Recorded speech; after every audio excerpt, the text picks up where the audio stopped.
আসসালামু আলাইকুম ওয়া রাহমাতুল্লাহি ওয়া বারাকাতুহু। ইন্নাল হামদুলিল্লাহি ওয়াহদা ওয়াসসালাতু ওয়াসসালামু আলা মান লা নাবিয়্যা বা'দা আম্মা বা'দ। সম্মানিত উপস্থিতি, আমরা ধারাবাহিকভাবে আলোচনা করছি কোন কাজ করলে আল্লাহ জান্নাতে ঘর নির্মাণ করবেন আমাদের জন্য। সপ্তম পর্বে এসে আমরা আলোচনা করছি আল্লাহর রাস্তায় হিজরত এবং জিহাদ করলে এই মর্তবা, এই ফজিলত পাওয়া যাবে।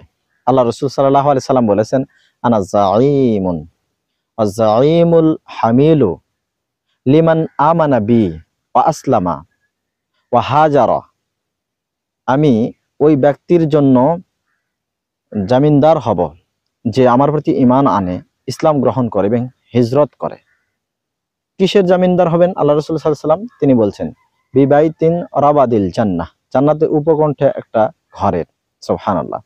ওয়া বিবাইতিন ফি ওয়াসাতিল জান্নাহ, এবং জান্নাতের মাঝখানে একটি ঘরের। সুবহানাল্লাহ। ওয়া আনা যাঈমুন, আর আমি জামিনদার হব ওই ব্যক্তির জন্য, লিমান আমানা বি, যে আমার প্রতি ঈমান এনেছে, ওয়া আসলামা, এবং ইসলাম গ্রহণ করেছে, ওয়া জাহাদা ফি সাবিলিল্লাহ, এবং আল্লাহর রাস্তায় জিহাদ করেছে। কিসের? বিবাইতিন অরাবাদিল জান্নাহ, জান্নাতের উপকণ্ঠে একটি ঘরের। অবিবাইতিন অসাতিল জান্নাহ, জান্নাতের মাঝখানে একটি ঘরের। অবিবাইতিন ফি আলা গুরাফিল জান্নাহ, জান্নাতের কক্ষসমূহের উপরে একটি ঘরের। সুবহানাল্লাহ।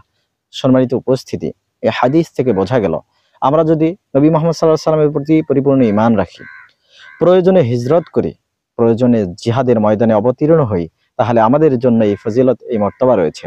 তাই আসুন এই বিষয়গুলোর স্মরণে রেখে, সামনে রেখে পথ চলি। আল্লাহ তাওফিক দান করুক, সহজ করুন। আমিন। ওয়া আখিরু দাওয়ানা আনিল হামদুলিল্লাহি রাব্বিল আলামিন। আসসালামু আলাইকুম ওয়া রাহমাতুল্লাহি ওয়া বারাকাতুহু।